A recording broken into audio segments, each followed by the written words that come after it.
Good evening and welcome to the Jambar In. I'm Rocco Latrena. And I'm Matt Soller. Matt, how are you doing today? I'm good, Rocco. How are you? I'm doing pretty good. Good. It's been a little gloomy these past few days, but we needed this after that drought. Oh yes, that is true. We did need a lot of rain. Yes, we did. Yes. Well, enough about that. We have a lot of stories today, so Matt, why don't you kick it off with the first story? No problem.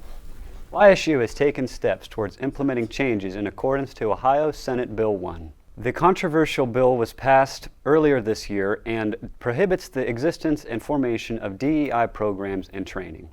It also prohibits instructors from expressing favor when discussing controversial topics. Mark Vopat, professor of philosophy and president of YSU's Ohio Education Association chapter, said the bill's vague language leaves questions about what can be considered politically controversial. Anything can be politically controversial, but that doesn't mean it's academically controversial. And so, I think this is leading to a lot of people being overly cautious. I think it's self-censoring. I think it puts a lot of fear in people that they're going to inadvertently run afoul of the law because they just don't understand what it's trying to say. Other components of the law will go into effect next fall. Over the weekend, YSU police responded to reported gunshots at Stambaugh Stadium. The gunshots were reported on Friday, September 20th at around 9:30 p.m. during a football game between Cardinal Mooney and Chardon High Schools. A juvenile who was shot in the leg was taken to St. Elizabeth's Hospital in Youngstown for treatment.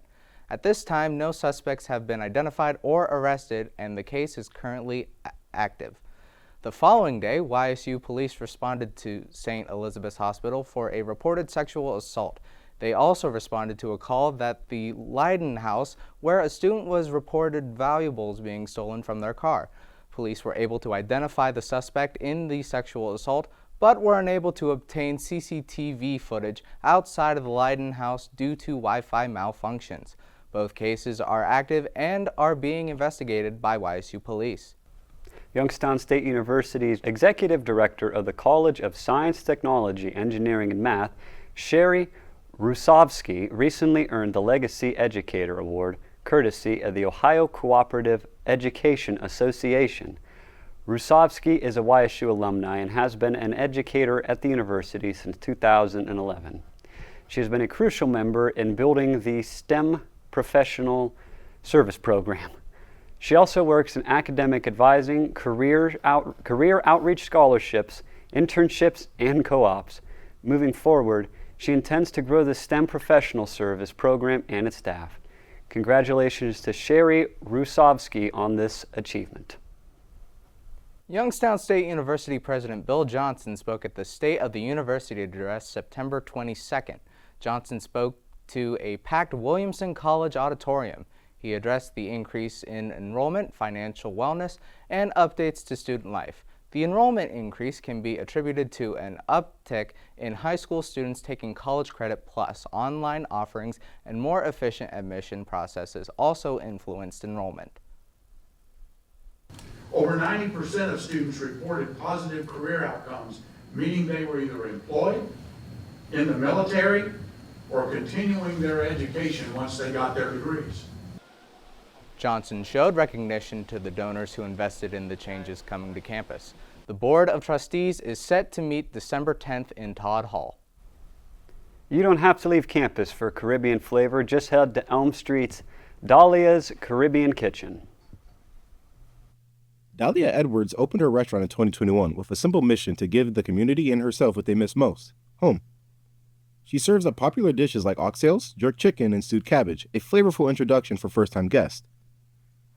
Edwards found her love for cooking at age 14, inspired by her grandparents, and built the dream after years of hard work.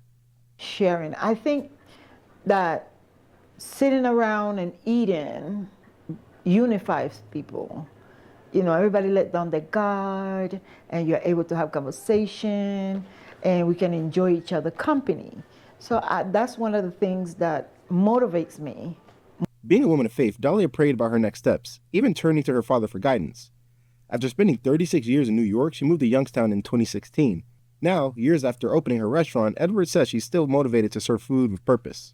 People wanted to have a conversation, and they wanted to know, and they wanted to help, and I appreciate that.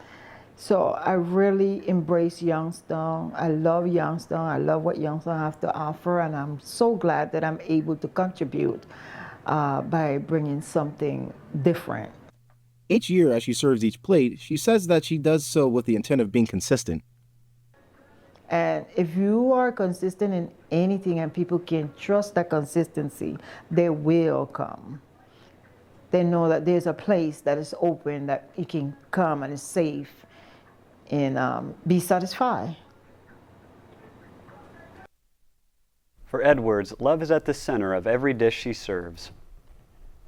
Downtown Youngstown's Penguin City Brewing Company hosts its 4th annual Oktoberfest event this past weekend. The German-themed celebration featured a variety of vendors as well as live music and several Oktoberfest-related activities. Penguin City Brewing co-founder Aspasia Liris shares more on the event. A lot of the traditions, European traditions, carry into here, into America, but we do an Oktoberfest beer. So really, I think that's why the breweries embrace Oktoberfest, because we do that style of beer, and a lot of breweries, release their Oktoberfest beers, and this is ours, and we do one every year. So, and we do a special glass, which a lot of other breweries do. So it's just kind of adding to that celebration. Information about future events at Penguin City can be found on their website and social media. Summer Drive is a New York-based band composed of artists Jake Stamm, Matt Montgomery, and Tim Coakley. Their songs are rooted in the alternative rock genre. This band began under the name Friends at the Falls under Montgomery and Stamm. In 2023, this duo became a trio where they changed their name to Summer Drive. The first year of it took a second to find the groove, because Tim and I were used to writing songs on our own, and Matt and I were used to discussing stuff ourselves, so we kind of had to marry sort of the three of us and figure out the dynamic, and since then it's been unbelievable. Some hit songs include Glimmer, Sun-Kissed Dreamland, and You Don't Have to Be Alone, which has reached a whopping 2.2 million streams. Summer Drive songs are available on all streaming platforms, and more information on Summer Drive can be found at summerdriveband.com. The Youngstown State University women's golf team made history September 21st and 22nd at Mill Creek Metro Parks, winning the 11th Roseanne Schwartz Invitational. The Penguins set 2 program records, a 36-hole score of 574, 2 under par, and a single-round 284, 4 under par. Senior Maddie Schultz led with a 141 to claim medalist honors, followed by sophomore Sofia Perez Escarcina at 142, Valentine Peña Aña at 144, and Niranuch Prajapanich at 147 for a top 4 sweep. YSU won by 36 strokes over Purdue Fort Wayne, marking their 3rd straight fall tournament win. They next compete September 28th at the Notre Dame Invitational. Well, that's all the time we have for tonight. I'm Rocco Latrena. And I'm Matt Sottler. And you've been watching the Jambar In 10.